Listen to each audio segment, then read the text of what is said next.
As you can see here, we have a whole bunch of new potted red maple seedlings. Handful over here too. Also an update on the seedlings I planted this spring. We got some Japanese dogwood right here that are starting to bud out. Trident maple that's coming out. I think I recorded this one. This is American elm. Chinese elm right here, I think. Right next to it. A boxwood. 2 privets here. Another boxwood cutting. The 3 Japanese maples that I did. Right there is another Japanese dogwood. And next to it,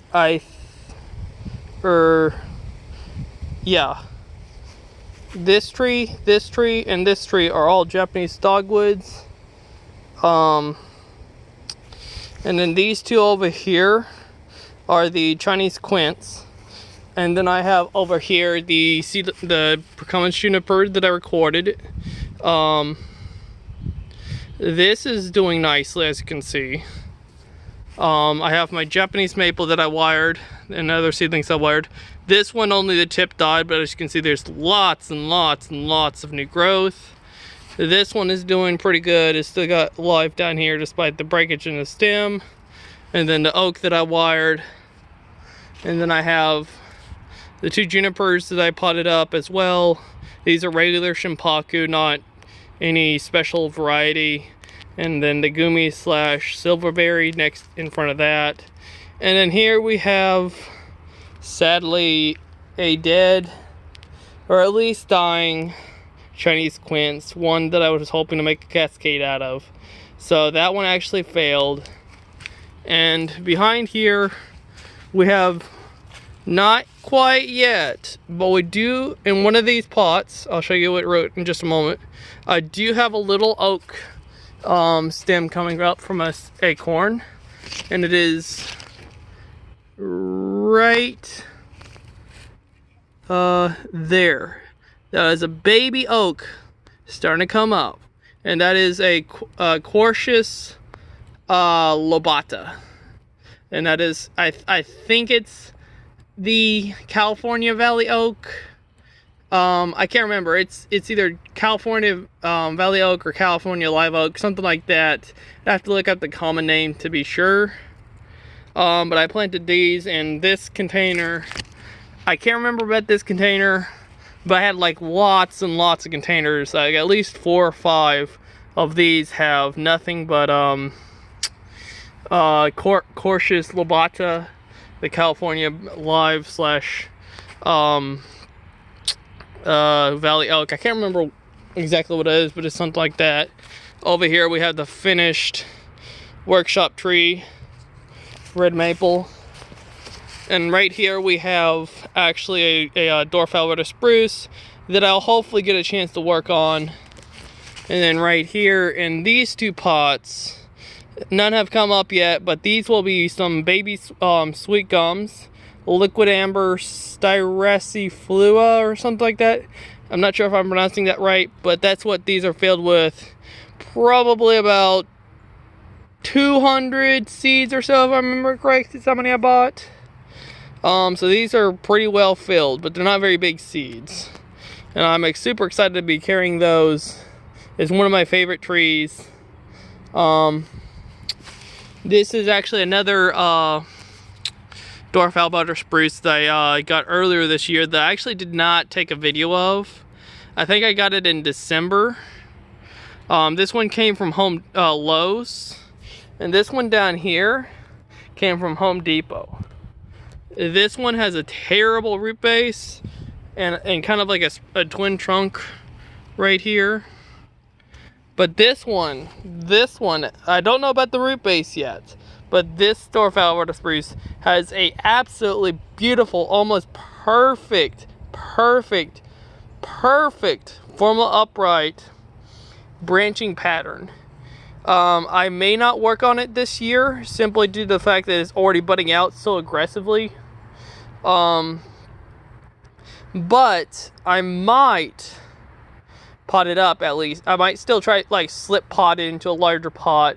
Maybe tangle out the roots and kind of like take off the surface of the soil down to like the actual nabari in this tree, assuming it's buried really deep, deeper than it should be. And hopefully I can get that into a slightly larger pot. I'll probably put it in a squat pot, especially if it has a good root base. I probably will not do work on it this year unless it's maybe during the summer or something, if assuming it goes dormant during the summer. I'm not really sure, but if it hits a dormant spot during this growing season where it's temporarily dormant due to like the hot weather or something, I will try to actually do some work on it and hopefully do that.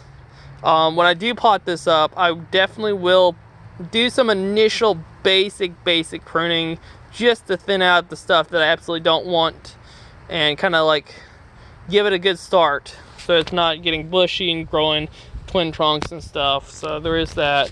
Again, we have lots and lots of plants all around here.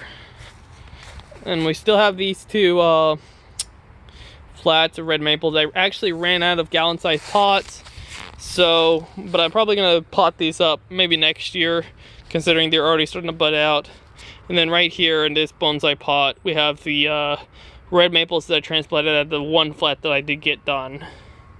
Another American elm, really beautiful dwarf boxwood, and some ivy. Some English ivy of different kinds, and just my collection right here is just growing absolutely just very quickly. A lot of these plants, all these plants are max 3, this is max their 3rd year of growth, and then over here is just the rest of my plants, and that's basically my entire collection for now. I'll probably do a actually, there's still these few in the background, 2 junipers. The front one is Kishu. We got a bald cypress stump in the back, a collected tree in the middle between the bald cypress in the back and the azalea. Or I'm not sure if it's the azalea or if it's a rhododendron, but either way, close enough. And then over there, we just got a pot full of something that I regularly take cuttings off of. I'm gonna take a lot of cuttings off of this azalea / rhododendron this year. Let me get a close up. I don't think this collected tree though is dead, but this is doing pretty good. I'm gonna probably do a lot of cuttings off of this year and try and get it to propagate. It's as you can see, it's got a lot of dead wood and not really a lot of trunk to really use for bonsai. Most of it is dead. So I'm just going to use this as a mother plant. But one thing about it, it has the most beautiful white flowers. Like the white flowers on this are absolutely beautiful. I might see if I can get the chance to come over to my parents' house to take a video or picture. I would love to show you guys the white flowers on this azalea or rhododendron. Anyways, that's it for today. I'm heading home now. Hope you enjoyed today's video. Well, longer than today's videos, but they were all recorded today. Signing out from Seinu Gardens.